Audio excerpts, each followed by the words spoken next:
Oke. Apa hukumnya mencintai dua wanita? Yang satu istrinya, yang satu wanita lain. Apakah boleh Ustaz? Dan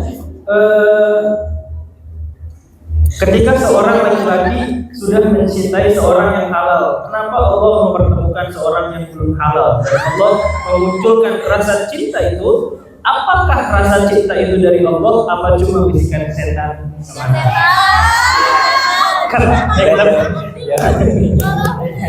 Jawab sendiri. Yang satu dulu Bang, satu. Yang atas tadi apa? Oke, yang atas, bolehkah mencintai dua wanita? Tapi yang satu istrinya, yang satu orang lain. Nggak boleh. Udah ada yang halal, ngapain nyari yang haram? Udah ada ayam, ngapain nyari babi sih? Kesel saya. Dan saya ngomong ini pasti sama Allah diuji dengan apa yang saya omongin, dan saya ngerasain ketika udah ada Teh Dinda yang udah begitu modelannya mah datang lagi kunyuk Ustaz.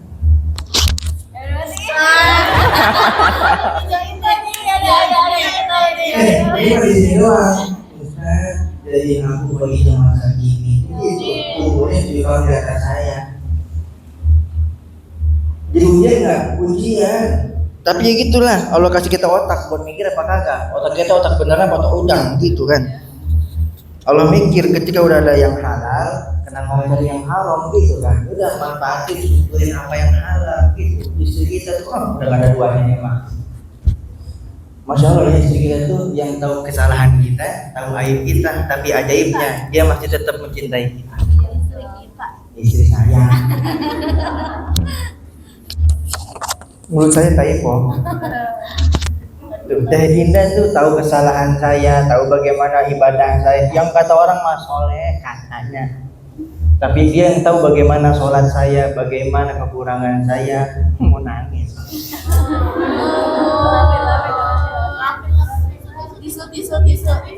Ini saya udah ada kaos kaki nih. Ya begitulah, dia yang tahu kekurangan saya, dia yang tahu aib saya. Tapi ajaibnya Teh Dinda makin cinta sama saya. Nah itu kalau ada orang begitu, udah ada yang halal teman-teman mencintai kita, tapi kita milih yang haram, blow on namanya. Dia makan tahu kita sempurna di atas panggung doang, 2 jam 3 jam kan, 20 sekian jam yang bersama kita siapa? Istri. Makanya tunggu di mana otaknya teganya ketika dia meninggalkan istrinya demi wanita lain. Oh Ustaz, saya mau mensejahterakan janda. Ya kamu menikahi janda tapi menjandakan istri kamu, zalim namanya. Iya betul. Takbir Mak. Bener nggak? Saya mau nanya, ini jawab pakai hati nurani. Menikahi janda, nyantunin janda, baik apa benar? Baik apa buruk? Baik deh. Sekarang aku tanya dengan hati nurani kamu dulu ya. Menikahi janda, menyantuni janda, baik apa buruk? Baik. Menjadi buruk ketika apa? Menikahi janda dan menjandakan istri. Boleh. Apa yang bisa kita jawab ketika kita dihadapkan dengan Rasulullah? Ya Rasulullah, aku sudah melakukan sunnahmu, aku sudah nikah 2 kali, 3 kali, 4 kali. Kemudian kalau Rasulullah tanya begini, kamu mencari kesenangan dengan menyakiti makhluk Allah yang lain? Mau di mana muka kita taruh? Maka ketika udah ada satu aja dulu, nggak habis kok, tenang aja. Ya, bukan berarti nggak boleh poligami. Saya mah sekte yang silahkan mangga, cuman saya mah insya Allah sampai akhir hayat saya komitmen sama istri enggak. Ya, saya paling poliklinik doang, poli anak. Saya sekte yang termasuk silahkan, cuman untuk diri saya, karena saya pentingnya punya guru. Dengan siapa kita berguru itu yang merubah mindset kita. Think again. Dulu saya termasuk ketika saya mah nggak bohong nih ya, saya udah ngomong juga sama istri saya. Dulu saya termasuk orang yang pengen poligami. Dulu ketika saya ketemu guru saya yang satu ini, saya dikasih nasihat, dikasih pandangan. Oh ternyata begini. Barulah saya ngomong ke istri saya, kata Dinda, insya Allah sampai akhir hayat hanya Dinda seorang. Makanya perlu ketika mau nyari suami, cari tahu siapa gurunya. Siapa gurunya? Karena banyak tuh yang begitu. Gurunya ngomong udah nikah lagi, kagak usah ngomong ke bini, begitu. Banyak yang begitu. Hati-hati. Makanya hati-hati dalam mencari guru. Ada teman yang datang ke saya, dia cerita, Ustaz saya mau poligami lagi, saya goblok-goblokin dia. Benar saya mah. Benar teh.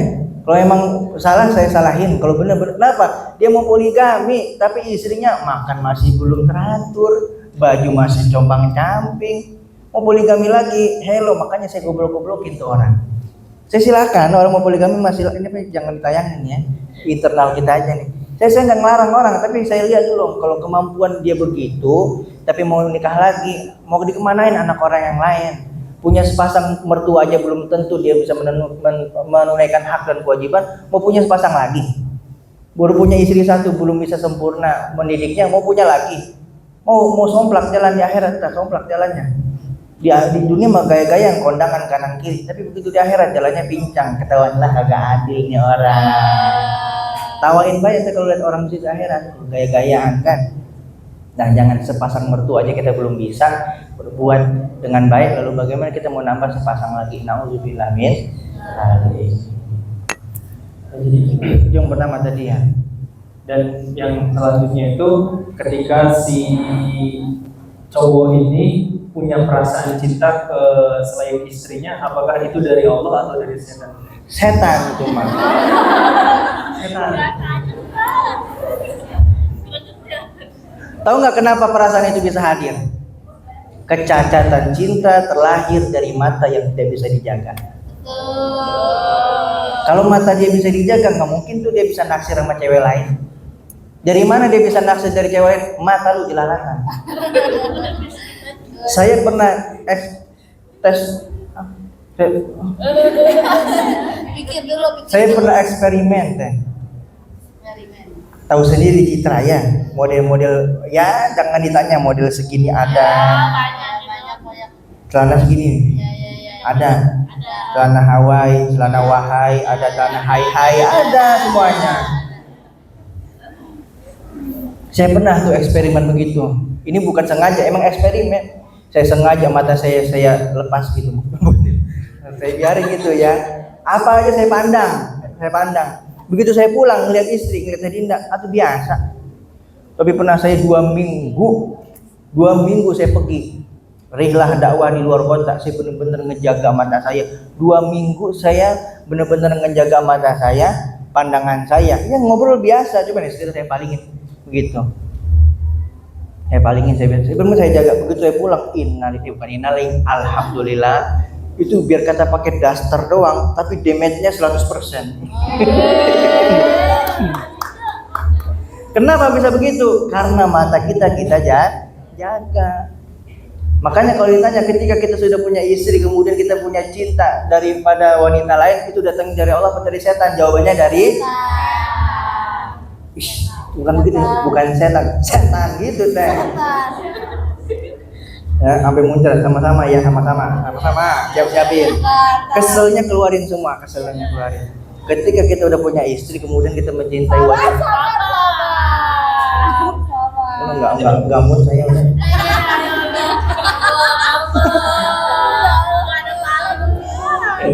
Intinya begitu ya. Ketika jangan ntar saya makin emosi. Saya juga nahan emosi dari tadi ini. Kenapa saya bisa emosi begitu? Banyak wanita yang terlantar dengan alasan poligami nggak bagus, nggak boleh menikahin janda tapi menjandakan istri, nggak boleh. Lalu kenapa tadi kita bisa mencintai istri tapi tiba-tiba ada cinta yang lain? Karena mata yang tidak bisa kita jaga. Maka jaga mata kita, maka istri kita akan menjadi wanita paling cantik di dunia. Sama teteh juga begitu ke suami. Ya, boleh ngeliatin ada tukang galon, boleh dilihat, tapi seperlunya aja. Tukang parkir dilihatin seperlunya aja. Tapi semua pandangan teteh tertuju kepada suami teteh. Maka suami teteh akan menjadi suami paling ganteng di dunia. Udah kumisnya nggak ada yang nyamain dah. Gitu. Ini nasihat saya ngomong nih buat diri saya sendiri. Mudah-mudahan saya bisa ngejaga ya. Doain mudah-mudahan saya sama Teh Dina sampai kakak nenek. Pokoknya pawangnya ada di sini. Pawangnya ada di mana? Ya jadi gitu ya. Macam-macam rasanya. Tambahan kita, saya juga pernah baca surat An-Nisa itu memang memperbolehkan makna puasa dua jika tepat, tapi lihat ayat selanjutnya kalau masalah 129 itu baca sendiri, sungguh kamu tidak akan mampu, kayak gitu. Terus saya pernah baca juga. Ya. Nabi, kalau ini ada orang kurang ajar begini, emang Nabi Muhammad kan istrinya banyak, Nabi sama lu jangan disamain dah. Nabi Muhammad kenapa istrinya banyak? Emang maunya Nabi? Enggak. Siapa yang nyuruh? Allah kan. Nabi Muhammad menikah dengan ibunda Khadijah Al-Kubra berapa tahun? Berapa tahun, Bang? Berapa tahun? Saya lupa tuh, 23 tahun atau 25 tahun. Beliau tidak mempoligami ibunda Khadijah. Baru setelah beliau meninggal baru nikah lagi. Kalau mau diikutin ya yang 23 tahun ini, kalau mau ngomong sunnah yang 23 tahun ini ikutin dulu. Gitu. Sunnah, poligami sunnah, kok beliau badiah lewat loh. Puasa Senin Kamis lewat, puasa Daud lewat, mau langsung sunnah yang tinggi dijitak sama malaikat. Ya. Nabi Muhammad nikah itu karena siasat. Menikahi Siti Aisyah karena kepintarannya. Karena ternyata benar janji Allah dari Siti Aisyah, banyak hadis-hadis yang diriwayatkan. Menikahi saya lupa namanya, menikahi seorang janda yang ini karena beliau ketua suku, sehingga ketika menikahi beliau banyak anggota-anggota suku-suku lain dengan gampang masuk Islam. Nabi Muhammad nikahnya berkali-kali karena siasat. Sekarang saya mungkin nikah lagi bukan karena siasat, karena syahwat. Karena syahwat, dan pernikahan yang dilandasi dengan syahwat nggak akan lama pasti lewat. Insya Allah mudah-mudahan sayang kita mau berdoa sampai mati. Amin. Insya Allah nanti kita di surga berdua nih kodong-kodong. Ajak-ajak ya, ajak-ajak ya. Ada Elgio. Jangan sampai anak saya namanya Elgio ntar dipanggil. Elgio.